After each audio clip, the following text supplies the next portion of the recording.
সব সময় বলি আমার 50,000 দর্শকের দরকার নাই, আমার সামনে যদি 500 মানুষ থাকে গান শোনার মতো, আমি সারা রাত গান শোনাবো।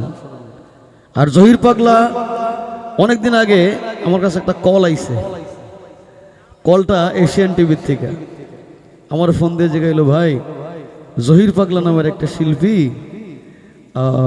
যোগাযোগ করছে টেলিভিশনে প্রোগ্রাম করার জন্য, তো আমাদের এই সাইডের কোনো শিল্পী হইলে আমরা একটা কল দিয়ে জিজ্ঞাসা মাঝে মধ্যে।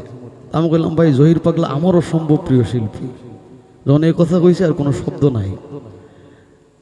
আমি এই কথাগুলো কেন বললাম, আমার এই গানে, বাউল গানের সব থেকে বেশি অভাব যে জিনিসটার এই মুহূর্তে, এটা হলো ভক্তি।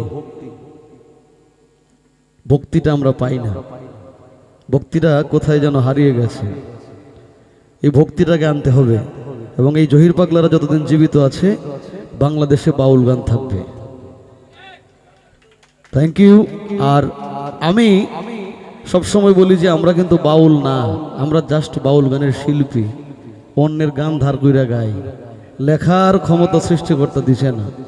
অনেক চেষ্টা করছি, পড়ালেখাও প্রচুর করছি, কিন্তু সৃষ্টিকর্তার অর্ডার এখন হইছে না যে আশিক তুই গান লেখ। আমার বিশ্বাস কোনো একদিন হয়তো বা সৃষ্টিকর্তা আমার দিব, কিন্তু এখনো এই অর্ডারটা হইছে না।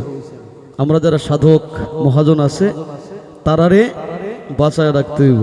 Thank you so much Zahir. এর এই গানের পরে, যদিও জহিরের গানের পরে গান হয় না, এরপর আমার কাছে মনে হয়েছে একটা গান আমি গাই।